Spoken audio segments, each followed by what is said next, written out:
आसरा खल्क welfare association के ज़ेर एहतमाम वोकेशनल ट्रेनिंग सेंटर की 40 तालिबात की पासिंग आउट और तकसीम इनामात की पुरवकार तकरीब लाहौर में मुनक़िद हुई। तकरीब के मेहमान खुसूसी रुकने कौमी असम्बली मलिक सैफुल मलूक खोखर जबकि रुकने पंजाब असम्बली मलिक शहबाज अली खोखर थे। लैला नुसरत और जरीन आरिफ ने बतौर चीफ गेस्ट शिरकत की। तकरीब के दौरान 40 तालिबात में सिलाई कढ़ाई के डिप्लोमे तकसीम किए गए, जबकि नुमायां कारकर्दगी दिखाने वाली तालिबात और हुनरमंद खवातीन को सिलाई मशीनें भी फराहम की गईं। लकी ड्रॉ के जरिए खुशनसीब विनर मोहतरमा शकीला आशिक को उम्रा पैकेज 2026 दिया गया, जबकि मलिक सैफुल मलूक खोखर ने एक मुकम्मल उम्रा पैकेज अपनी जानिब से पेश करने का ऐलान भी किया। पंजाब की आवाज़ टीवी से खुसूसी गुफ्तगू करते हुए मलिक शहबाज अली खोखर ने कहा कि खवातीन को हुनरमंद बनाना मुआशरे की तरक्की के लिए नागुज़ीर है। उन्होंने बताया कि तकरीब की तमाम अखराजात उन्होंने ज़ाती तौर पर बर्दाश्त किए हैं और आइंदा भी ऐसे फलाही मंसूबों की सरपरस्ती जारी रखेंगे। तकरीब की इख्तिताम पर चीफ गेस्ट्स, मेहमानानी खुसूसी और तंजीम की खिदमात अंजाम देने वाली टीम मेंबरान को यादगारी शील्ड्स पेश की गईं। इस मौके पर आसरा खल्क वेलफेयर एसोसिएशन की शरीक बानी लाला रुख चीमा, आमना रिजवी, हैदर समीत मोहम्मद शयान, सिकंदर, जुनीद राना और मरियम की खिदमात को भी सराहा गया। मुकर्रीन ने आसरा खल्क वेलफेयर एसोसिएशन की फलाही खिदमात को खराजी तहसीन पेश करते हुए खवातीन की फ़न्नी तरबियत और खुद कफालत की फ़रोग़ की अज़्म का इजहार किया। Cameraman Shahbaz Sandhu, report Zaheer मुखल।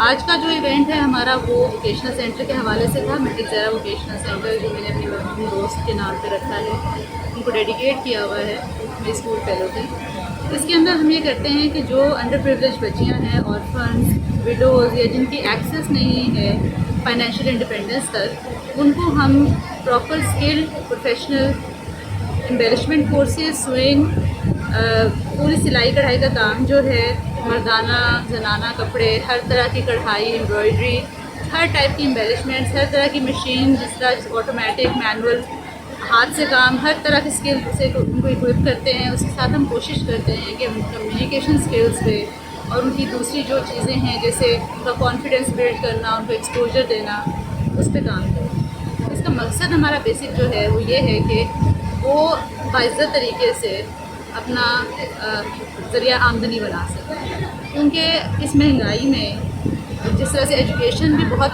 Beyond reach जा चुकी है। अगर आप बेसिक एजुकेशन की भी बात करें तो अब कुछ लोगों के लिए सरकारी इदारे भी आउट ऑफ रीच हैं, वो नहीं अफोर्ड कर सकते। तो हम फ्री ऑफ कॉस्ट इनको एजुकेशन भी देते हैं, बेसिक हम इनको स्किल सेट भी देते हैं और हम इनको इनिशियल सेटअप भी देते हैं। सिलाई मशीनें हो जाएँ, जिस बच्चे की जिस स्किल के अंदर ज़्यादा स्ट्रॉन्ग उसका फोकस हो, अंडरस्टैंडिंग हो, हम उससे रिलेटेड उसको इनिशियल सेटअप देते हैं। इससे हमारा पहला इवेंट था हमारी एनजीओ का। हमारी एनजीओ का नाम है आसरा खल्क वेलफेयर एसोसिएशन और ये हमने 2012 में स्टार्ट किया था।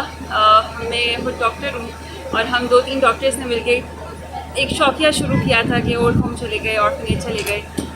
खैर वहाँ से स्टार्ट लेते लेते लोगों ने ट्रस्ट किया, डोनेशंस बहुत दी कि हमें इसको रजिस्टर करना पड़ा और फिर हमारी भी ख्वाहिश थी कि हम इसको बड़े लेवल पे लेके चलें, ज़्यादा लोगों को इकट्ठा करें, ज़्यादा लोगों की मदद कर सकें। तो ये 2012 से स्टार्ट हुई हुई जर्नी आज 2026 है और ये पहला इवेंट है हम जो कंडक्ट करवा पाए हैं। और इसकी पीछे रीज़न एक ये भी थी कि हमने एक vocational training centre last year launch किया था अपना बदामी बाग लाहौर में, जहाँ पे जो विडोज़ हैं, ऑर्फन्स हैं, वो लोग कमा नहीं सकती तो उनको सिलाई कढ़ाई का हुनर दे के, उनको सिखा के तो उनको इस काबिल बनाते हैं कि वो अपने लिए ख़ुद कमा सकें। तो वो 6 मंथ्स का एक कोर्स होता है, तो उसके 2-3 बैचेस हमारे पास आउट हो चुके थे। तो हम उनको भी थोड़ा इंकरेज करना चाहते थे, उनके लिए थोड़ा सा इवेंट अरेंज करें, वो खुद हों, उनकी फैमिलीज़ हों, डोनर्स हों, डोनर्स को पता चले कि उनका पैसा कहाँ पे लग रहा है। और जो हमारे सारे वोकेशनल ट्रेनिंग सेंटर में रजिस्टर्ड हैं ख़वातीन, उनके लिए बहुत इंकरेजमेंट थी। उनको हमने ग्रेजुएशन गिफ्ट में सिलाई मशीन भी दिए ताकि वो इस चीज़ को कंटिन्यू रखें। सो बेसिकली मकसद ये नहीं है कि वन टाइम हेल्प करें, वो भी कभी कभार ज़रूरी होता है, बट मेन मकसद है कि लोगों को इस काबिल बना दें। हमारी एनजीओ है आसरा खल्क वेलफेयर एसोसिएशन, मैं उसकी सीईओ को और को फाउंडर हूँ। हम 2011 से काम कर रहे हैं। हम स्टूडेंट लाइफ से ऐसे था कि 200, 400, 600 पैसे छोटी छोटी अमाउंट जमा करके हम एक मिकदार में अमाउंट जमा करते थे और केसेस पूरे करते थे। इवेंचुअली कोविड आया, कोविड में हमारे पर्सनल अकाउंट्स में बहुत सारी डोनेशंस आ गए और हमने 82 सिटीज़ में राशन डिस्ट्रीब्यूशन की और हमारी जो डोनेशंस थी वो 4 करोड़ को सरपास कर गई और वो हमारी जो मंथली इनकम थी उसको जस्टिफाई नहीं कर सकी, जिसकी वजह से जो हमारे बैंक्स थे उन्होंने हमारे पर्सनल अकाउंट्स को ब्लॉक कर दिया। अब जब हमारे पर्सनल अकाउंट्स ब्लॉक हो गए तो हमारे पास 2 ही ऑप्शंस थी, या तो हम ये काम स्टॉप कर देते, ख़त्म कर देते, या हम इसको NGO रजिस्टर करके इस काम को हम आगे बढ़ाते। 2021 में हमने अपनी NGO रजिस्टर कराई और 2021 से हम अंडर द बैनर ऑफ आसरा हेल्थ वेलफेयर एसोसिएशन काम कर रहे हैं। अभी हमारा पहला 2 बैचेस 2025 में हमने अपने वोकेशनल सेंटर की इनॉग्रेशन की थी और आज उसके पहले और दूसरे बैच की कॉन्वोकेशन थी। इसमें हमने 40 बच्चियों को सिलाई और कढ़ाई सिखा के निकाला है और आगे हमें उम्मीद है कि ये लोग अपने रोज़गार बना सकते हैं। इसके अलावा हमारे 7 टोटल प्रोजेक्ट्स हैं। एक हमारा सैयद हसन अब्बास रिजवी एजुकेशन प्रोजेक्ट है जिसमें हम लोगों की एजुकेशन को सपोर्ट करते हैं और जैसे कि मैंने बताया था कि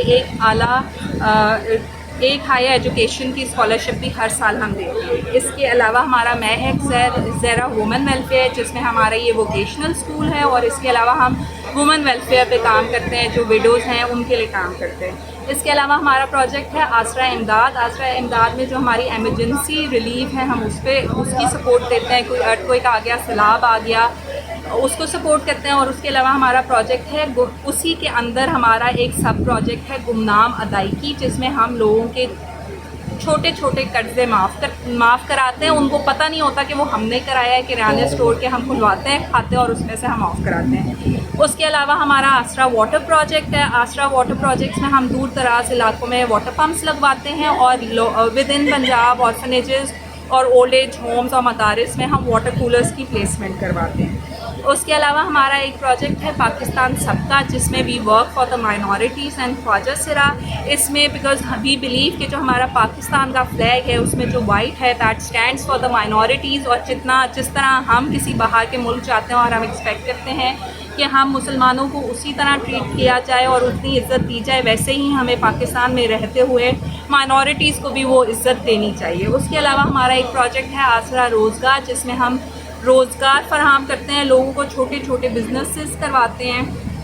और उसके अलावा हमारा लास्ट प्रोजेक्ट है सेहत सहूलत, जिसमें हम मेडिकल केसेस लोगों के डील करते हैं। हमारी NGO का एक बहुत बड़ा मोटिव है कि हम किसी को भी पैसे नहीं देते, हम उनको इमदाद पहुंचाते हैं, हम उनको सपोर्ट पहुंचाते हैं। अगर किसी को दवाइयाँ चाहिए हम दवाइयाँ देंगे, राशन चाहिए हम राशन देंगे, अगर हॉस्पिटल का बिल पे होना है हम हॉस्पिटल को पेमेंट देंगे, रोज़गार चाहिए हम रोज़गार लगवा के देंगे, बट हम कैश नहीं देते ताकि वो मिसयूज़ ना हो।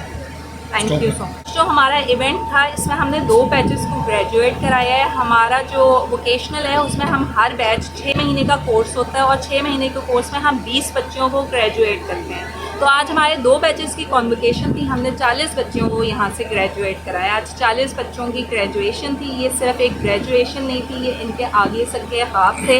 ये कल को आगे बढ़ के अपने घर वालों का साथ दे सकती हैं और उनको कमाई में मदद कर सकती हैं। मैम टोटल कितने